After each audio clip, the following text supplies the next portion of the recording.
So this right here is fascinating, y'all. I don't know how many of you remember, but we covered a story about how the ethical hacker group Anonymous, they released a video basically warning, like, it's on now, bitch, talking to the Trump regime. And I remember covering that. We were speculating, like, what are they going to do? Well, we now know at least one of the things that they're doing. Global X, the company doing many deportation flights for ICE, has been hacked. Hackers claim to have stolen flight manifest information and flight details and have also defaced the website. So when you went to the website, it would say this: Anonymous, Operation Dreadnought. Anonymous has decided to enforce the judge's order since you and your sycophant staff ignore lawful orders that go against your fascist plans. You lose again, Donnie. A federal judge ruled on May 1st, 2025, that the Trump administration's invocation of the Alien Enemies Act of 1798 to remove alleged members of the Venezuelan gang from this country is unlawful. The president cannot summarily declare that a foreign nation or government has threatened or perpetrated an invasion or predatory incursion of the United States, followed by the identification of the alien enemies subject to detention or removal. The proclamation makes no reference to and in no manner suggests that a threat exists of an organized, armed group of individuals entering the United States at the direction of Venezuela to conquer the country or assume control over a portion of the nation. Thus, the proclamation's language cannot be read as describing conduct that falls within the meaning of invasion for purposes of the AEA.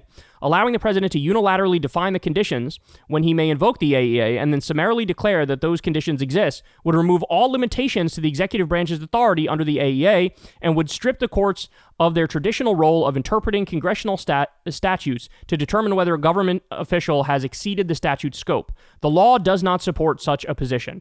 That was the Trump-appointed federal U.S. District Judge Fernandez Rodriguez. And then they go on to say, we are anonymous, we are legion, we do not forgive, we do not forget, expect us.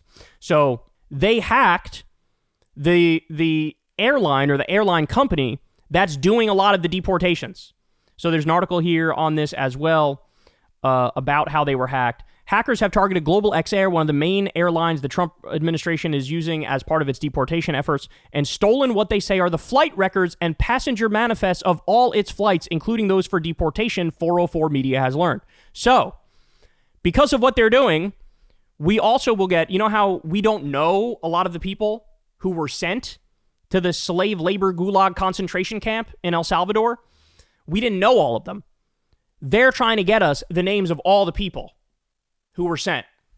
The data which the hackers contacted 404 Media and other journalists about unprompted could provide granular insight into who exactly has been deported on Global X flights, when, and to where, with Global X being the charter company that facilitated the deportation of hundreds of Venezuelans to El Salvador.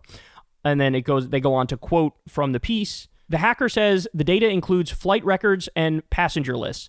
The hacker sent 404 Media a copy of the data, which is sorted into folders dated every day from January 19th through May 1st. 404 Media cross-checked known information about ICE deportation flights that come from official and confirmable sources with information contained on the flight manifest and flight details obtained by the hacker. Information about Kilmar Abrego Garcia's flight is in the hack data. For example, the hackers obtained what appears to be detailed flight information about Global X flights 6143, 6145, and 6122 that left from Harlingen, Texas's Valley International Airport on March 15th. These flights are at the center of a class action lawsuit filed by 5 pseudonymous Venezuelan men against the Trump administration, which eventually went to the Supreme Court and which took off during and immediately following a court proceeding in which their lawyers were trying to get a restraining order to prevent the flights from taking off. During a district court proceeding in Washington, D.C., the federal government argued that it had no flight information to share with the court. Quote, the government surprisingly represented that it still had no flight details to share during the hearing. The judge's opinion in the case reads, when pressed, government counsel stated that the operation details he had learned during the recess raised potential national security issues, so they could not be shared while the public and press listened. So that's just a lie. Let's be clear about what they're doing here. They are saying the law is clear. The courts have ruled. You are flagrantly violating not just one court order, multiple court orders. And so what they're saying is, if nobody's going to make you comply, we're going to do that. We're going to try to do that.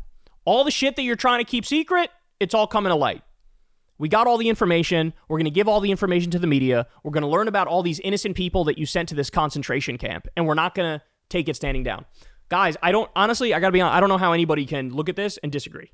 I don't get it. Like, we talk about this all the time, right? But like, nobody does anything. When something is clearly illegal, clearly unconstitutional, clearly immoral, clearly unethical, and nobody does anything about it, What kind of a fucking society are we living in? Right? And the courts don't really have an enforcement mechanism, but this is like a backdoor enforcement mechanism, right? Imagine, for example, they could, in the future, do some sort of cyber attack on the entire network that Global X flies on, and make it so that the planes can't take off at all, right? This honestly, it reminds me of Noam Chomsky talked about when is it justified to do, for example, say property violence. And he said, you can imagine a scenario where there's a shipment of weapons that are about to be sent to Vietnam that we know, based on reporting and the facts on the ground, these weapons are going to be used to massacre innocent landless peasants.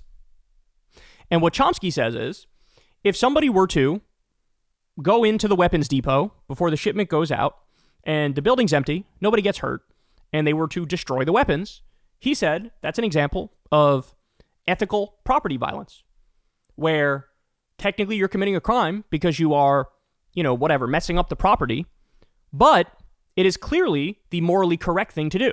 It is clearly the just thing to do. It is clearly like you actually have more concern for the law and for justice and for reason. If you say, we're going to take all these weapons which are about to be used to massacre innocent people and we're going to fucking throw them in the ocean, right? Or we're going to destroy the guns and leave the wreckage sitting there. And that's one of those things, it's like in philosophy class, you would talk about this. Is it justified to, you don't have any money, your kid is really sick, the medicine's sitting right there, you can't afford it, nobody's loaning you the money to pay for it. Is it the moral thing to do to say, I don't have the money, so I will just leave that and let my kids suffer and die? Or is it the moral thing to do to grab the medicine? In philosophy class, you have these debates, you have these discussions. And, I think the reasonable and correct position in that one in particular is the medicine shouldn't cost any money anyway. In a civilized society, tax money should fund universal health care, including if you need medicine, when you're sick, you get help. That's it. That's how a civilized society works. It's paid for by tax money, universal healthcare system. Nobody should be priced out of getting medicine. So the clearly moral thing in that scenario is what? Yeah, take the medicine. Save your kid's life. I think any reasonable person would say that. And now we're at the point where people need to get clever. They need to get creative. They need to get crafty in fighting back against this regime because they are so lawless and they act in so many unconstitutional and clearly immoral ways that for us to just fucking lay down and take it, that is more criminal than doing this, right? So, look, I think they're just getting started. I don't think they're going to stop. I think this is one of many things. And by the way, I don't know anything about hacking, but I'm sure they had to work like crazy to figure out exactly how to do this, exactly how to get this information. This isn't something you could just whip up in one afternoon and figure it out. I'm sure that there's a network of people who are highly intelligent, who really had to dig deep to try to get all this stuff. But now, as a direct result of them, we'll get all the names of the people. And, you can imagine a scenario where it would make sense to take down the computer networks of the people who are using said computer networks to commit crime after crime, war crime after war crime, atrocity after atrocity. You have to make it untenable for these people to keep violating the law. You have to make it untenable for them. And the way I view it is very simple. They're not breaking the law here. Like they say, they're enforcing the law. That's what they're doing. Now, they're doing it free of their own volition. They're doing pro bono work here, but this is what they're doing. They are enforcing the law. And I think everybody should look at it that way. And we need this group to get 1,000 times bigger so that there's some mechanism by which we can hold these people accountable. I mean, the fact of the matter is, you all know this. Trump should already be impeached, removed, and then criminally charged for the dozens of crimes he commits every day. All these assholes in his government should be in that position.